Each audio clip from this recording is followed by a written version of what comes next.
Hello everybody, how are you doing today? It's superfiend here, and welcome back to another time-lapse video from my Whacky World Planet Coaster Let's Play. This is video number 2 out of 3 detailing or showing how I built the Hidden Temple attraction that's in Whacky World. The Hidden Temple is a Loony Turns coaster. Whacky World's challenge mode park, and this is one of the early coasters I built, so I didn't have a lot of choices with which to build this, so Loony Turns was available, and that's what I started constructing this with. If you didn't see the first time-lapse video for the Hidden Temple, I'll probably put the link in the description, or you can find it on my channel. And of course, if you're interested in watching the whole Whacky World Let's Play, you can find that on my channel as well. And that's basically right now something like 70 episodes of constructing this park in real time. But I know not everybody wants to watch 70 episodes of someone laying every brick and stone in a park and plant and shrub and tree. So I'm also going back and taking some of this footage and converting it into time lapses that kind of just show you the highlights of how this park was built. So let's talk a little bit about the Hidden Temple and what's going on here. This part of Whacky World, the area that the Hidden Temple is in, is my, I want to call it jungle, pirate, lost civilization. It's like a mishmash hodgepodge of those 3 themes. And it's one of the larger areas of Whacky World. Right now, it's really the only themed area. And the Hidden Temple is kind of tucked way in the back, way in the back. And when you first walk into this area with the finished Hidden Temple ride, you can see like this big mountain, and you can see the chain lift of the Hidden Temple, and you kind of get a glimpse of the coaster car going up. And at nighttime, there's these really cool lit up skulls at the top of the mountain and stuff, and it looks really neat. But other than that, you really can't see much of what's going on with this ride, because again, it's the Hidden Temple, and I wanted the name to reflect that. So this ride is really embedded and hidden back in the scenery of this area. And the idea with this is that it's a real crazy ride with a lot of twists and turns that travels through the scenery of the lost civilization area of this part of Whacky World. Again, when you walk into this area, this big pirate, lost civilization jungle area, the front is mostly pirate and pirate scenery, but as you go further back, the foliage takes over, and the jungle brush and the more distinctive elements of a tropical or temperate climate start to appear, and then that's where this ride is nestled. And then within there's a lot of scenery and pillars and other things that kind of say, hey, there could have been like a lost civilization back here. So the way this ride works and the way it is finished is mostly or very similar to what I had in my head when I started working on it. And so you leave the coaster station, and it's very compact. The queue is underneath the coaster station. You can see the construction of that in the previous time-lapse video for this ride. And it leaves the coaster station and goes up the chain lift hill there, and then it pretty much drops into a large chamber, which I consider one of the more distinctive elements of the quote-unquote Hidden Temple. It drops through this chamber, and it comes out, and then it goes through a second drop, and then a bunch of twists and turns here through this plaza, which is what I'm constructing right now. And you can see the pretty much empty chamber except for the coaster track right there. But going back to the plaza, there's a bunch of pillars that are made from taking the fountain pieces and basically flipping them horizontally and stacking them on top of each other. And then there's a bunch of pillars and other stuff out there. And the previous part of this footage was me basically going and taking the pillars that were too tall and intersecting with the coaster track and kind of knocking them down and turning them into rubble. And that helps to give that whole plaza area a sense of being ancient or very old, and some of the stuff is still standing, but a lot of it's been knocked down over time. And it also helps the coaster track to be able to interweave amongst all that plaza terrain or plaza scenery. Because when I first built it, I built everything very geometric and laid out kind of like not on the actual grid, but as if it were on a grid. You know, like every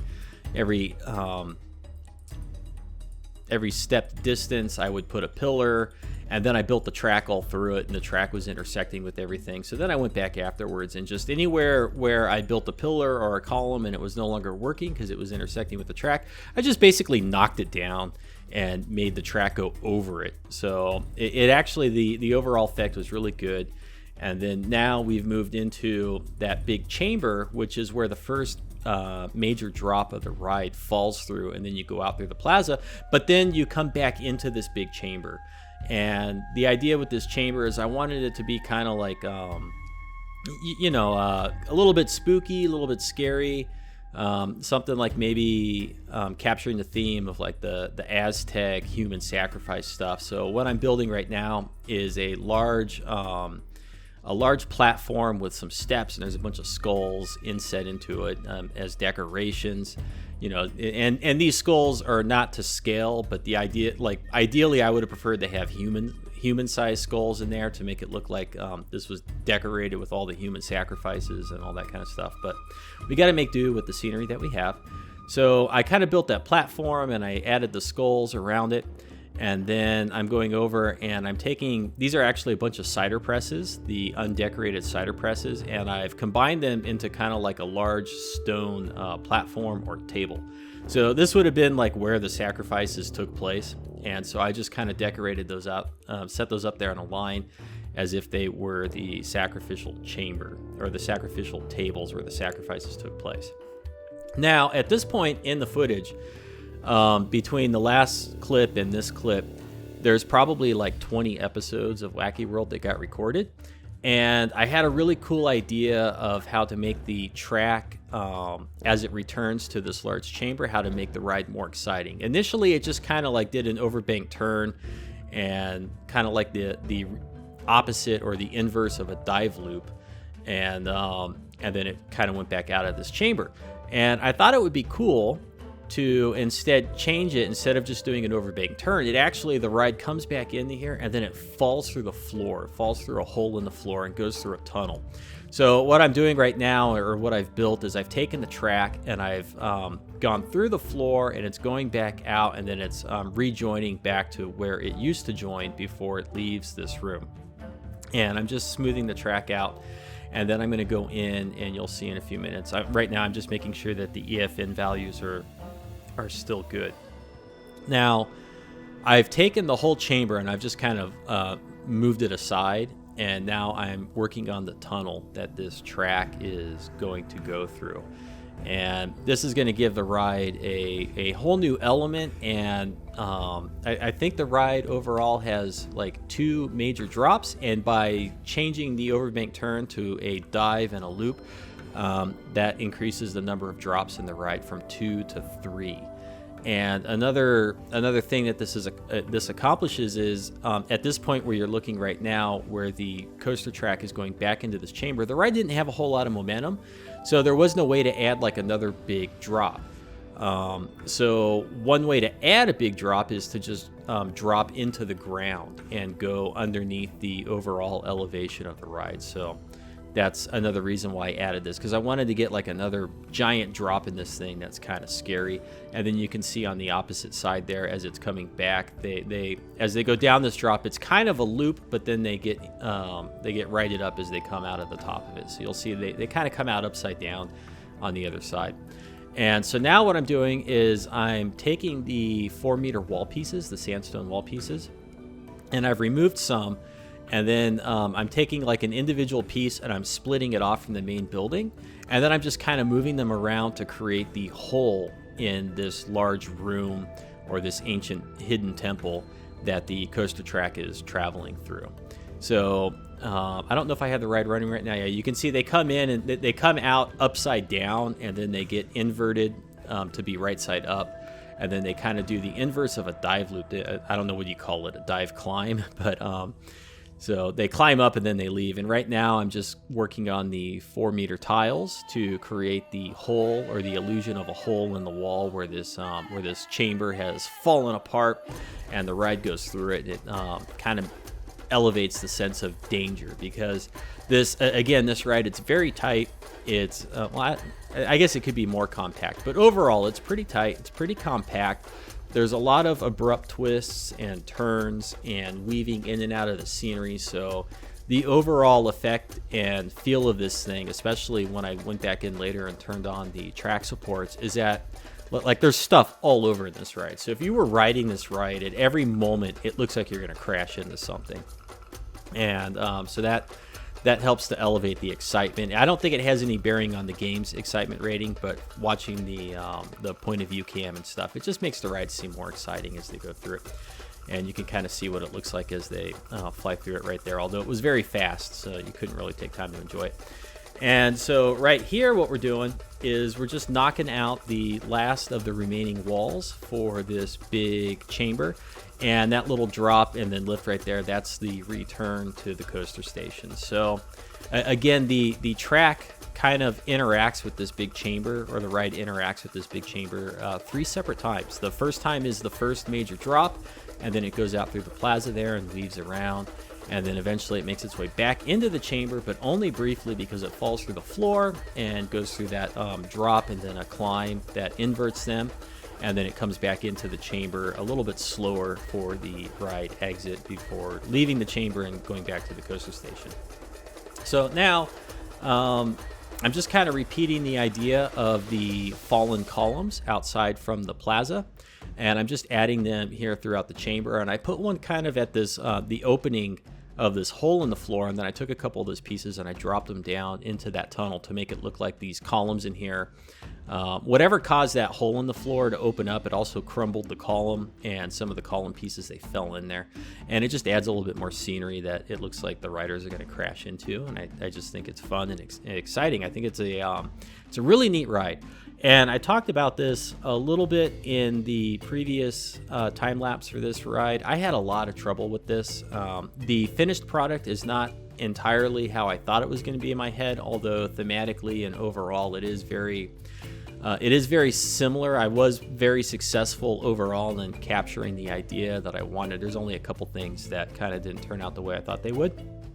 And it's a neat element to the park, and I can't wait to finally, I mean, I'm like 70 episodes into this Let's Play, and there's no guests even going on any of the rides in this pirate area. So I can't wait to finally like get it all open and have the guests going on it and kind of see how it all works together. And I'm very curious to see how bad or how acceptable the performance of the game is. Because right now, this area of Whacky World, it's got this... It's got the Looney Tunes coaster. It's got a dragon coaster, a kids coaster. That ride's called the Lost Gardens, and I'm going to make some time-lapse videos for that one. That's another really neat ride. I'm really happy with the way it turned out. And I've just spent maybe 10 or 15 episodes working on a suspended Stingray coaster.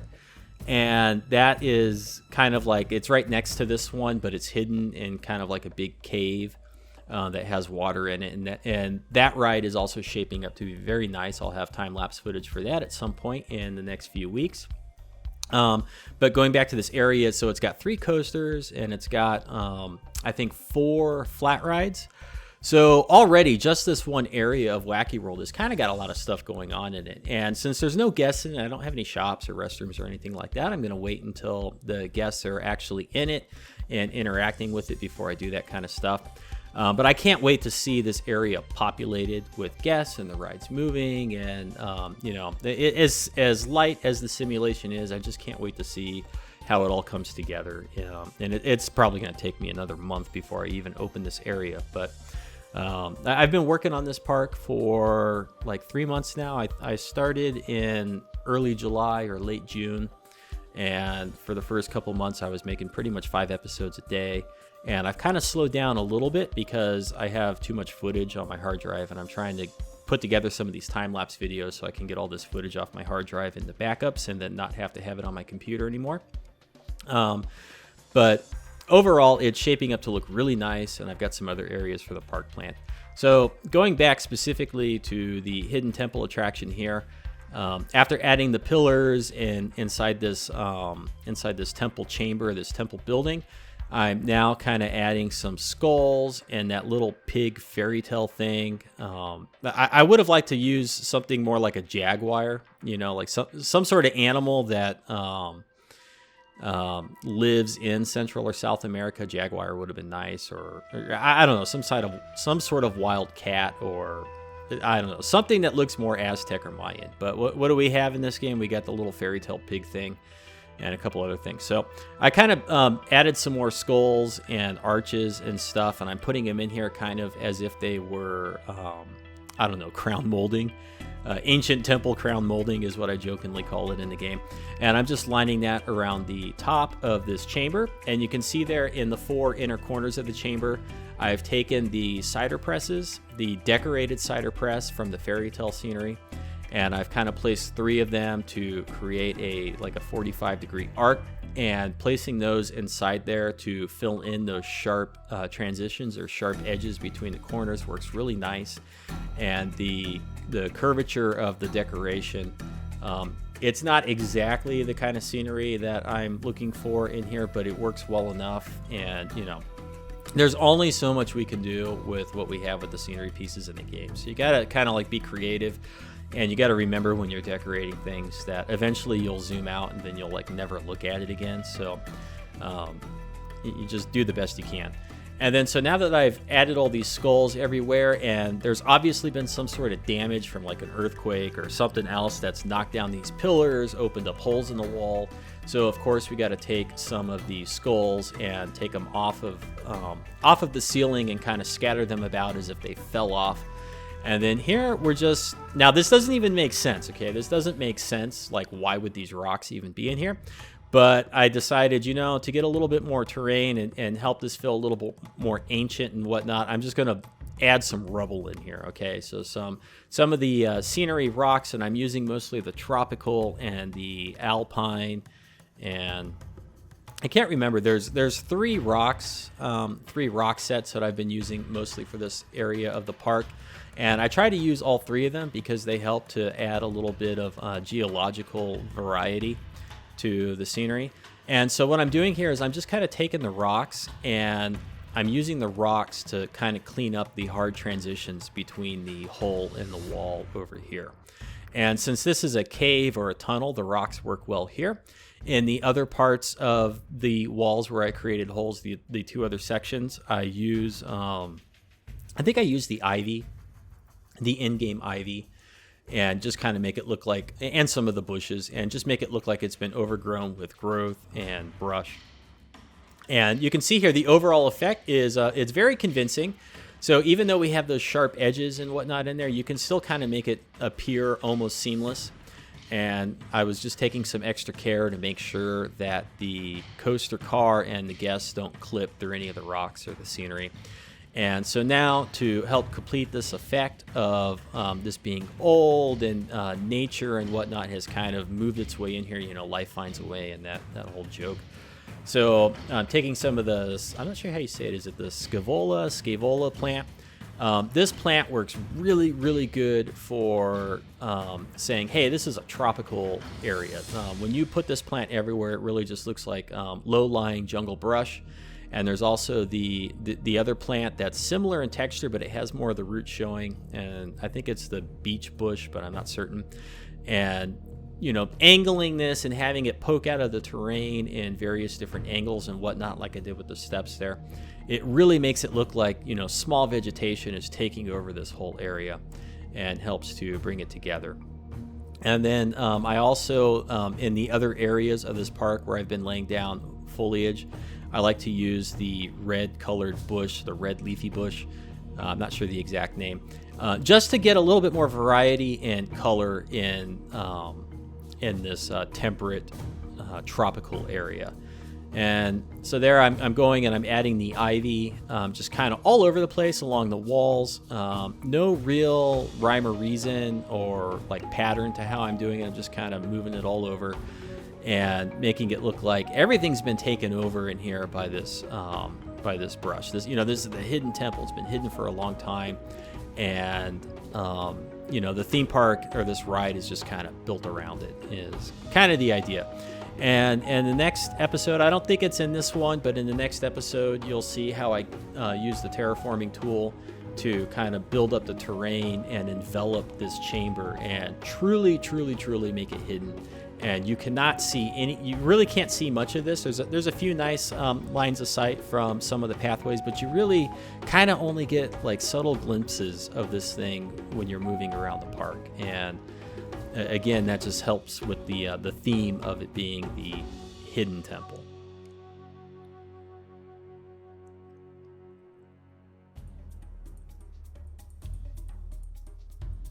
Okay, so what we're doing now is on the opposite side of the plaza. Okay, so there's like, this ride consists of 3 major elements, but the ride itself only interacts with 2 of them.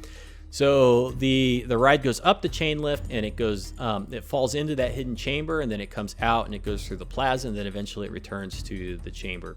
Now on the other side of the plaza, opposite of the chamber, I tried to build, and I think it came out pretty good, an ancient pyramid, or a pyramid reminiscent of those that are in South and Central America. So again, I'm using the sandstone here, and I started from the top and decided to work my way down, because what I did is I positioned the top of this like in the center of where I thought it would be, and then I just kept building underneath it until it was as tall as I thought it should be. I thought that was going to be actually easier than trying to start from the bottom and build up.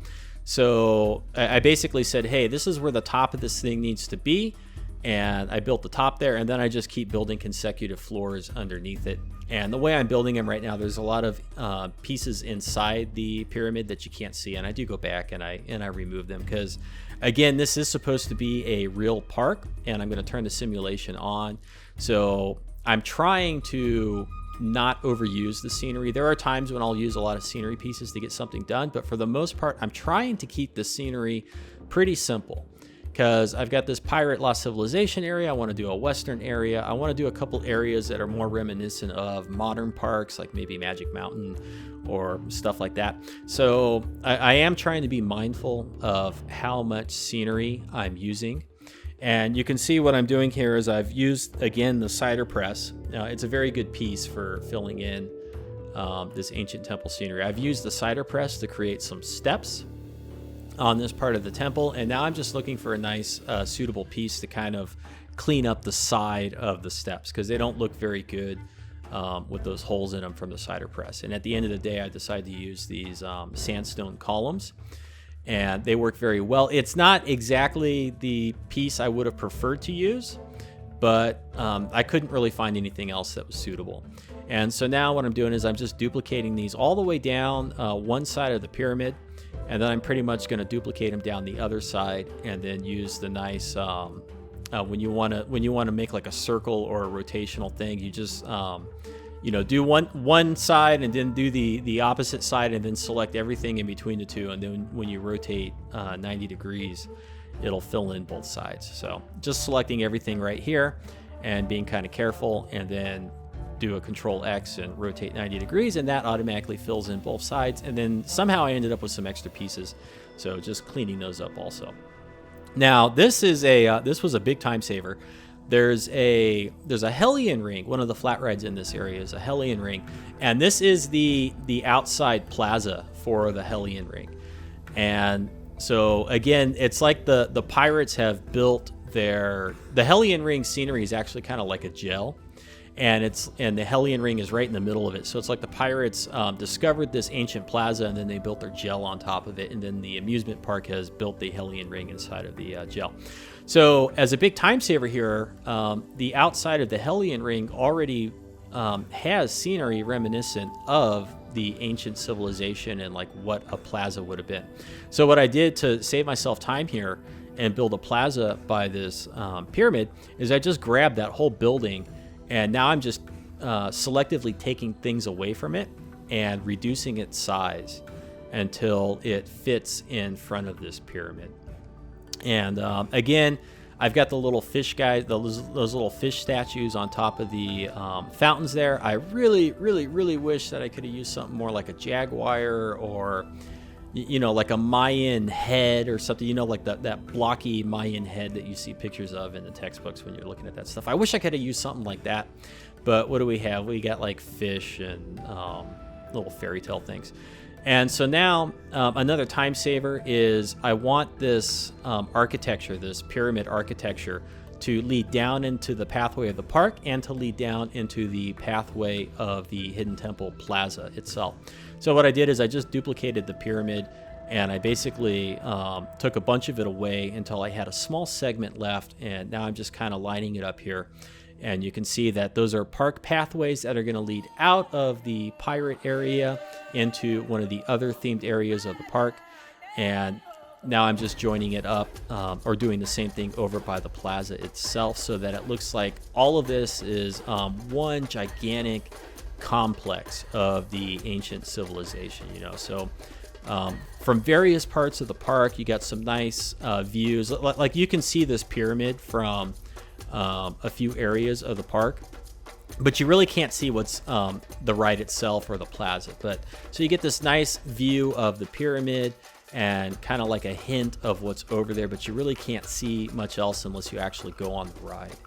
And overall, I'm very pleased with the way it all turned out, and I hope you guys enjoyed the video. If you liked it, let me know. Leave a comment or a thumbs up.